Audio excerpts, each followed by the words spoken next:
नमस्कार। कल हमने बीएससी सेकेंड ईयर में फेस रूल स्टार्ट किया था और हमने ये देखा था कि फेस रूल जिसे साइंटिस्ट गिब्स ने दिया कि P + F = C+2 होता है और उसमें हम पहले P, F और C को अलग अलग समझेंगे इनकी डेफिनेशन को, जिसमें हमने कल फेस के बारे में समझा था कि प्रावस्थाएं कैसे हम कैलकुलेट करते हैं और उसके बाद हमने स्टार्ट किया था C यानी कंपोनेंट, नंबर ऑफ कंपोनेंट हम किस तरह से कैलकुलेट करेंगे। और उसके लिए हमने वाटर का एक एग्जाम्पल लिया था कि जब आइस, वाटर और वेपर इक्विलिब्रियम में होता है, या हम यूँ कहें वाटर सिस्टम की अगर हम बात करें तो वाटर सिस्टम में जो नंबर ऑफ कंपोनेंट है वो 1 होगा, क्योंकि हमने ये देखा था इसकी डेफिनेशन में कि जो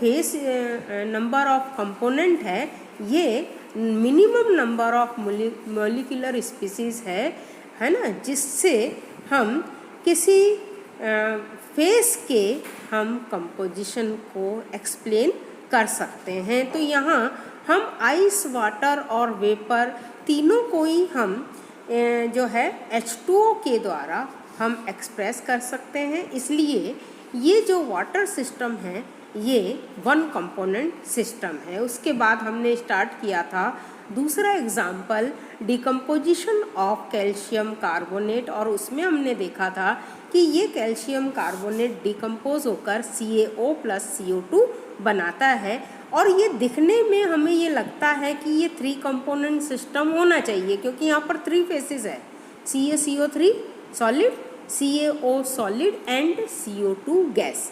लेकिन ये वास्तव में 3 कंपोनेंट सिस्टम ना होकर ये 2 कंपोनेंट सिस्टम है, क्योंकि यहाँ पर किन्हीं भी 2 कंस्टिट्यूएंट्स को हम लेकर तीनों फेसेस को हम एक्सप्लेन कर सकते हैं। जिसके लिए हमने कल एक एग्जाम्पल लिया था कि अगर हम इन 3 में से 2 कंस्टिट्यूएंट जैसे CaO और CO2 लेते हैं तो हम तीनों फेसेस को किस तरह से एक्सप्लेन करेंगे। और ये एग्जाम्पल हमने कल देखा था कि अगर हम CaO और CO2 लेते हैं तो देखिए फेस CaCO3 को भी हमने एक्सप्लेन किया था, CaO को भी और CO2 को भी हमने एक्सप्लेन किया था। अब हम आज देखते हैं, क्योंकि कल मैंने आपको बोला था कि बाकी और 2 कंस्टिट्यूएंट लेकर आप खुद ट्राई कीजिए, तो आपने किया होगा और हम उसी को आगे कंटिन्यू करते हैं। देखिए अब हम इनमें से 2 कंस्टिट्यूएंट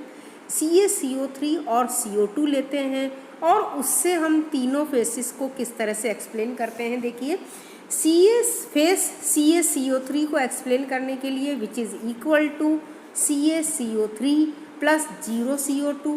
CaCO फेस लेते हैं CaO, तो उसके लिए CaCO3 - CO2 लिखेंगे, और तीसरा फेस CO2 लेते हैं तो उसके लिए हम लिखते हैं 0 CaCO3 + CO2।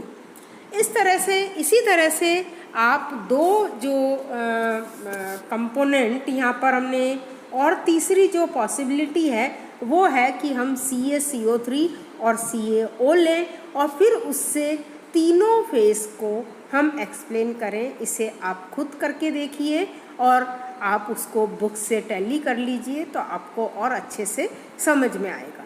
अब हम एक एग्जांपल लेते हैं कि किसी क्लोज कंटेनर में मान लो सॉलिड अमोनियम क्लोराइड जो है वो गैस अमोनियम क्लोराइड के इक्विलिब्रियम में है, ठीक है। तो हम उसको इस तरह से लिखेंगे, solid NH4Cl is in equilibrium with gas NH4Cl, और this NH4Cl gas is decomposed into NH3 and HCl।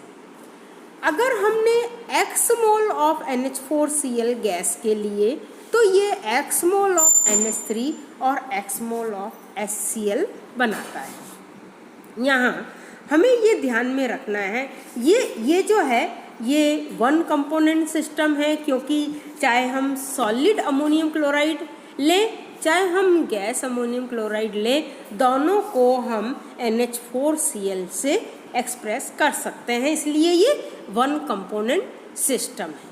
लेकिन यहाँ पर हमें ये ध्यान रखना है कि NH4Cl जो है वो इसका स्टाइक्योमेट्रिक जो रेशो है वो सेम होना चाहिए, उसमें चेंज नहीं होना चाहिए, क्योंकि अगर ये स्टाइक्योमेट्रिक रेशो अगर हमने अलग अलग लिया तो फिर इसका नंबर ऑफ कंपोनेंट चेंज हो जाएगा।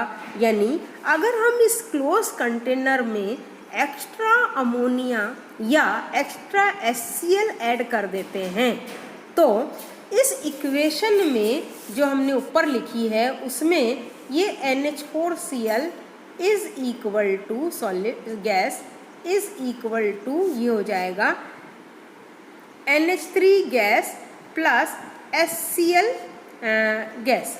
ठीक है, तो यहाँ लिख देती हूँ मैं HCl गैस। ठीक है, यहाँ पर अगर हमने अमोनिया एक्सिस में डाल दिया तो HCl के तो x मोल हो जाएंगे, लेकिन अमोनिया के y मोल हो जाएंगे, यानी ये नॉन स्टाइक्योमेट्रिक रेशो हो जाएगा, यानी NH3 एक्सिस में हो जाएगा। तब हम इसको कहेंगे कि अब ये टू कंपोनेंट सिस्टम है। तो चाहे हम HCl डाल दें एक्स्ट्रा, चाहे हम इसमें NH3 एक्स्ट्रा डाल दें, तो फिर इसकी जो कंपोनेंट है, नंबर ऑफ कंपोनेंट है वो 2 हो जाएगा, क्योंकि हम इसको NH4Cl से अब हम एक्सप्रेस नहीं कर सकते हैं, यानी इसमें एक और अवयव होगा, एक और कंपोनेंट होगा जो कि डिपेंड करता है कि आपने अमोनिया एक्सिस में डाला या HCl एक्सिस में डाला। तो इस चीज़ को हमें ध्यान में रखना है और ये एग्ज़ाम में भी आता है, तो इसलिए आपको इस चीज़ को एग्ज़ाम में ध्यान में रखना है। अब हम इसका जो तीसरी टर्म है वो है स्वातंत्र कोटि या डिग्री ऑफ फ्रीडम को हम किस तरह से डिफाइन करेंगे। देखिए, the number of degree of freedom is the minimum number of these variable factors यानी temperature, pressure and concentration which must be arbitrarily fixed in order to define the system completely। किसी तंत्र की स्वातंत्र की कोटि इन चरांकों की यानी ताप, दाब और संगठन की वह न्यूनतम संख्या है जिन्हें तंत्र को पूर्णतया अभिव्यक्त करने के लिए निश्चित किया जाना आवश्यक है। तो इस स्वातंत्र की कोटि को समझने के लिए हम कुछ एग्जाम्पल लेते हैं डेली लाइफ से रिलेटेड। जैसे आपने देखे होंगे सड़क पर जो बिजली के खंभे हैं वो लाइन से लगे हुए हैं, तो इन बिजली के खंभों की स्थिति को जानने के लिए हमें केवल एक दिशा में जाना है, तो इसका मतलब इसकी जो स्वातंत्र्य की कोटि है एक निर्देशांक चाहिए, तो इसलिए इसकी जो डिग्री ऑफ फ्रीडम है वो 1 होगी। इसी तरह से अगर हमने मैदान में गेंद को उछाला तो उसकी स्थिति को जानने के लिए हमें 2 निर्देशांकों यानी 2 कोऑर्डिनेट्स की आवश्यकता है, तो इसके लिए उसकी जो डिग्री ऑफ फ्रीडम है वो 2 होगी। और अगर हमने किसी अंतरिक्ष में, स्पेस में गेंद को उछाला तो उस गेंद की स्थिति को जानने के लिए हमें 3 कोऑर्डिनेट्स की आवश्यकता होती है, तो इसका मतलब उसकी जो स्वातंत्रता की कोटि है वो यानी डिग्री ऑफ फ्रीडम वो 3 होगा। ठीक है, तो इसके लिए हम जैसे एक क्लोज कंटेनर में, जब अब हम केमिस्ट्री से रिलेटेड एग्जांपल लेते हैं, तो इस क्लोज कंटेनर में हमने हाइड्रोजन गैस भरी हुई है और इस हाइड्रोजन गैस को हम कंप्लीटली हम डिफाइन करना चाहते हैं तो हमें उसके लिए उस कंटेनर में हमें उसका टेम्परेचर और प्रेशर हमें फिक्स करना होगा। आर्बिट्रेरी मतलब स्वेच्छा से हमें उसका टेम्परेचर और प्रेशर हमें फिक्स करना होगा और उस पर्टिकुलर टेम्परेचर और प्रेशर पर उसका जो कंसंट्रेशन है वो ऑटोमेटिकली फिक्स हो जाएगा। तो यानी हमने थर्ड वेरिएबल फिक्स नहीं किया, हमने केवल दो वेरिएबल फिक्स किए और वो है टेम्परेचर और प्रेशर। तो इसलिए ये वाला जो सिस्टम है वो उसकी डिग्री ऑफ फ्रीडम 2 होगी, यानी वो सिस्टम बाईवेरिएंट होगा। ठीक है, अब हम लेते हैं कि water in equilibrium with its vapour, है ना। तो उसमें हमने उस सिस्टम को डिफाइन करने के लिए हमें केवल एक वेरिएबल की आवश्यकता है, चाहे तो हम वो टेम्परेचर ले लें, है ना। तो अगर हमने उसका एक वेरिएबल टेम्परेचर फिक्स किया तो ये हम अपनी तरफ से कितने वेरिएबल फिक्स कर रहे हैं वो उसकी डिग्री ऑफ फ्रीडम होगी। तो हमने वो water in equilibrium with vapour, उसके लिए हमने केवल एक वेरिएबल टेम्परेचर फिक्स किया, उसलिए उसकी डिग्री ऑफ फ्रीडम 1 होगी, यानी वो मोनोवेरिएंट सिस्टम होगा।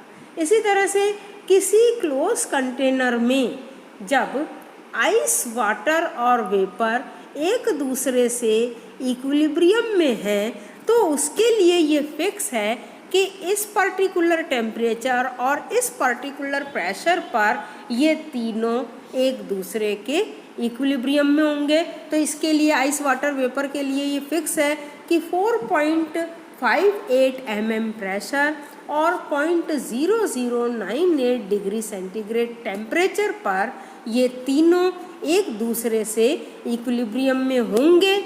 हमने अपनी तरफ से कुछ भी फिक्स नहीं किया, ना हमने टेम्परेचर, ना प्रेशर, ना कंपोजिशन, हमने कुछ भी फिक्स नहीं किया। इसलिए ये जो सिस्टम है ये नॉन वेरिएंट होगा, यानी इसकी जो डिग्री ऑफ फ्रीडम है वो 0 होगी और ये सिस्टम नॉन वेरिएंट होगा। ये चीज़ का आपको ध्यान रखना है। और जब हम water system 1 component 2 component system पढ़ेंगे तब उस एग्जाम्पल से आपको और डिग्री ऑफ फ्रीडम समझ में आ जाएगा।